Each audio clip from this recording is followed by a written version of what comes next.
धुळे शहरातील जामच्या मल्ला अल खैर शाळेच्या वॉल कंपाऊंड कामाच्या माजी आमदार फारुख शाह यांच्या हस्ते संरक्षण भिंताचे कामाचा शुभारंभ करण्यात आला।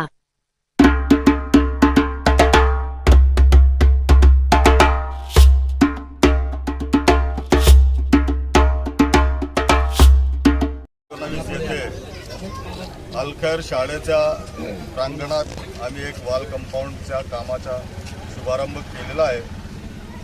त्या कामासाठी आणि ह्या प्रभागातील अनेक कामांसाठी आमचे जे इथले कार्यकर्ते आहे अजरभाई सय्यद, प्यारेलालभाई पिंजारी, तसेच माजिदभाई पठाण आणि रफीकभाई पठाण, मीनू भैया, सद्दाम भाई आणि अनेक लोकांनी ह्या कामासाठी माझ्याकडे मागणी केलेली होती।